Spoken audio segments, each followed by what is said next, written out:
शिरीष झर्छ शून्यतामा, शिरीष झर्छ शून्यतामा, जहाँ न रुदन हुन्छ न उत्सव। फुलले रङ भर्छ तर मनको रित्तोपन मेट्न सक्दैन।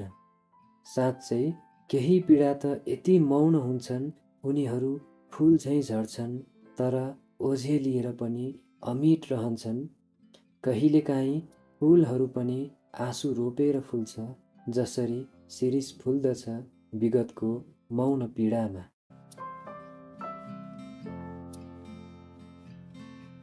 नमस्कार, यहाँहरूलाई मेरो बुक्स एन्ड बियोन्ड च्यानलमा हार्दिक स्वागत छ। आज हामी पारिजातको तत्कालीन मौन क्रान्ति तथा अस्तित्व, आत्मद्वन्द्व र साहित्यिक संवेदनायुक्त उपन्यास शिरीषको फुलको बारेमा चर्चा गर्नेछौँ। कहिलेकाहीँ फुलहरू केवल सुगन्ध र सौन्दर्यका प्रतीक हुँदैनन्, कसैका लागि त उनीहरू मौन वेदनाका भाषा हुन्, अनकही संवेदनाको प्रतिबिम्ब हुन्। यस्तै एक मौन तर गहिरो पीडामा डुबेको फुल हो शिरीषको फुल। नेपाली साहित्यमा केही कृतिहरू यस्ता छन् जुन पढिन्छन् मात्र होइन, अनुभूति पनि गरिन्छन्, जीवनको सन्दर्भमा आत्मसात गरिन्छन्। पारिजातद्वारा रचित शिरीषको फुल यस्तै एक गहन र कालजयी उपन्यास हो, जहाँ प्रेम, पीडा, अस्तित्व र आत्मसङ्घर्षको सूक्ष्म चित्रण गरिएको छ। यो उपन्यास केवल एउटा प्रेम कथा होइन, यो अस्तित्व, पीडा, असफलता र जीवनप्रतिको प्रश्नहरूको अद्वितीय चित्रण हो। आउनुहोस् पारिजातको संसारमा प्रवेश गरौँ र शिरीषको फुल जस्तै नाजुक तर गम्भीर अनुभूतिहरूलाई महसुस गरौँ। पारिजात नेपाली साहित्यको एउटा विद्रोही र वैचारिक स्वर, जसको कलमले केवल कथा मात्र कोरेन, समयको मौन पीडालाई समेत आवाज दियो। उनको जन्म विक्रम सम्वत 1994 असोज 2 गते भारतको दार्जिलिङमा भएको थियो। कविता, कथा, निबन्ध र उपन्यासको क्षेत्रमा पारिजातले आधुनिक चेतनाको गहिरो प्रभाव पार्न सफल भइन्। उनका औपन्यासिक कृतिले नेपाली साहित्यको भण्डार अभिवृद्धि गरेको छ। उनका शिरीषको फुल, महत्ताहीन, वैशको मान्छे, तोरीबारी बाटा र सपनाहरू, पर्खालभित्र र बाहिर, उसले रोजेको बाटो र अनिदो पहाडसँगै जस्ता महत्त्वपूर्ण उपन्यासहरू प्रकाशित भएका पाइन्छन्।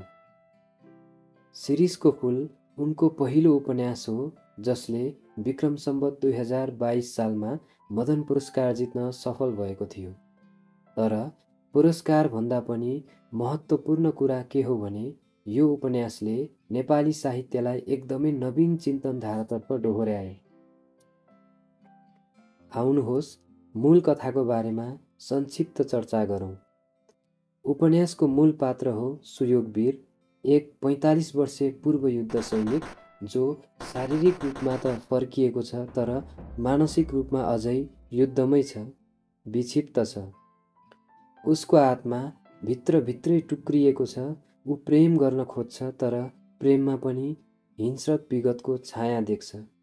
ऊ मदिराको लतमा औचित्यहीन जिन्दगी बाँचिरहेको छ। त्यस्तैमा एक दिन सुयोगवीर र शिवराजको भेट रक्सी खाँदा बारमा हुन्छ, जहाँ सुयोगवीर र शिवराजको कुराकानीका साथै परिचय हुन्छ। शिवराज र सुयोगवीर बीच मित्रता बाक्लिन्छ, जसले सुयोगवीरलाई शिवराजको घरसम्म पुर्याउँछ।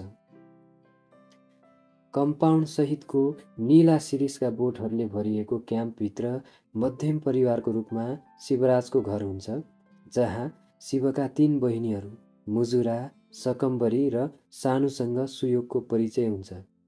3 बहिनीमध्ये सकम्बरी, जसलाई बरी भनेर मात्रै बोलाइन्थ्यो, उसलाई देख्दा हक्की स्वभावकी लाग्ने, हमेसा हातमा चुरोट सल्काइरहने, अनौठो आकर्षण तथा छुच्चो सुनिने बोली र हाँसोले सुयोगवीरलाई सकम्बरीप्रति आकर्षित गर्छ।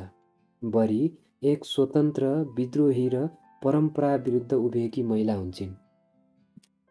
सिपाही जहिले पनि उत्ताउलो हुन्छ र एउटा सिपाहीको के विश्वास भन्दै जिस्केर प्याच्च बोल्ने बरी नजानिदो रूपमा सुयोगवीरको दिलमा बसिसकेकी हुन्छ। कता कता बरी बिना एक्लो महसुस गर्ने सुयोग बरीको स्वास्थ्यको पनि चिन्ता गर्न पुग्छ। ऊ बरीको चुरोट पिउने बानीप्रति चिन्तित हुन्छ। त्यसैले चुरोट पिहिरहेको बेला क्यान्सर लाग्ला है भन्दै बरीलाई सम्झाउन खोज्छ, तर जवाफमा बरी स्वागत छ भनेर उसको मुख टालिदिन्छे। यस्तै प्रकारले सुयोगको बरीको घरमा आउने क्रम बढिरहेको हुन्छ। उनीहरूको चिन्जान भएको वर्ष दिन भइसक्छ। शिरीषको फुल पनि दोस्रो पटक फुलिसकेको हुन्छ। यस्तै कुनै दिन साँझ पर्न लागेको बेला बरी शिरीषको रुखमुनि उभिरहेकी हुन्छे। सुयोग सरासर उतिर गएर बरीलाई बोलाउँछ र गर्दन अठ्याएर ओठमा मुहाई खाइदिन्छ। त्यसपछि बरीले केही प्रतिक्रिया दिन्नन्, तर सुयोग भने आवेशमा आएकोमा अपराध बोध गर्दै पश्चातापमा जल्न थाल्छ। ऊ अन्तर्द्वन्द्वमा पर्छ र मनको डरले शिवराजको घरमै जान छोड्छ। त्यस्तैमा एक दिन बाटोमा उसको शिवराजसँग भेट हुन्छ र शिवराजले बरीलाई सन्चो नभएको कुरा उसलाई सुनाउँछ। हप्ता दिनपछि मुजुरासँग भेट हुँदा पनि बरीलाई अझै सन्चो नभएको थाहा पाउँछ। त्यसपछि सुयोग आफूलाई अपराधी ठान्न थाल्छ, पश्चातापमा डुब्न थाल्छ। यता बरी झनै सिकिस्त हुन्छ। ऊ किन बिरामी परी भन्ने कसैलाई थाहा हुँदैन। एक दिन शिरीषको फुल झर्न लागेको बेला बिहानै सुयोगवीर बरीको घरमा पुग्छ, तर उसको मृत्यु भइसकेको हुन्छ।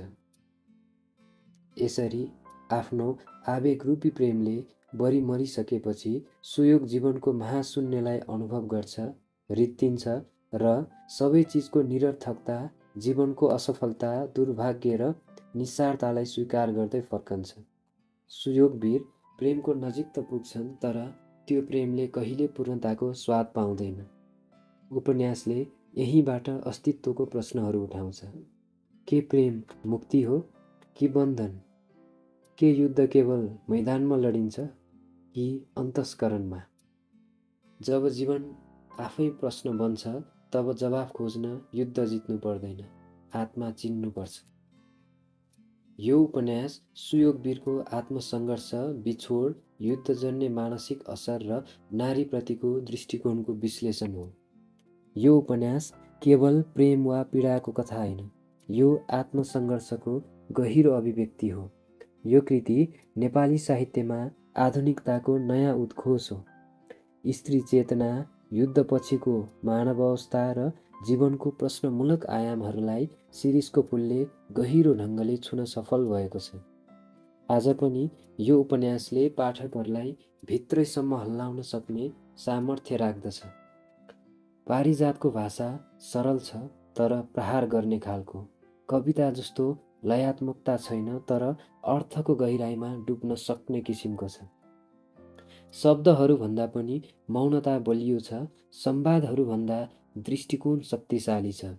यस उपन्यासको शक्ति त्यसमा हो जहाँ पाठकलाई उत्तर दिइँदैन, तर प्रश्नहरू छोडिन्छन्, जसको उत्तर पाठकले आफ्नो भित्री संसारमा खोज्नुपर्छ। शिरीषको फुल पढ्दा पाठकले आफ्नै भित्री अस्तित्वसँग साक्षात्कार गर्छ। सुयोगवीरको मौनता पाठकको मौनता बन्छ। बरीको विद्रोह पाठकको अन्तरआत्माको चाहना बन्छ। यो उपन्यास पढ्नुभयो भने तपाईँले केवल एक कथा पढ्नुभएको हुने छैन, तपाईँले आफ्नो आत्मालाई एकपटक ऐनामा हेर्नुभएको हुनेछ। उपन्यासले नेपाली समाजमा प्रगतिशील चेतनाको बहस ल्यायो। युद्ध, नारी मुक्ति, आत्मबोध र सामाजिक संरचनाप्रतिको आलोचनात्मक दृष्टिकोण प्रस्तुत गर्यो। शिरीषको फुल एक समयको उपन्यास मात्र नभई नेपाली साहित्यको कालातीत निधि बन्यो। पारिजातले शिरीषको फुल मार्फत मौनतामा आवाज भरिन्, भाँचिएका आवाजहरूलाई कविता बनाइन्, अस्तित्वको प्रश्नहरूलाई उपन्यासमा रूपान्तरण गरिन्। शिरीषको फुल पढ्नु भनेको जीवनका ती अस्पष्ट, अधुरा र पीडाले भरिएका पक्षहरूसँग साक्षात्कार गर्नु हो। यदि तपाईँ अझै यो उपन्यासबाट टाढा हुनुहुन्छ भने अब समय आएको छ एकपटक मौन भएर यो शिरीषको फुलसँग आत्मसात हुनु। शिरीषको फुल पढ्नु भनेको केवल एउटा उपन्यास पढ्नु होइन, यो आत्माको गहिराईसम्म पुग्ने एक अन्तर्यात्रा हो।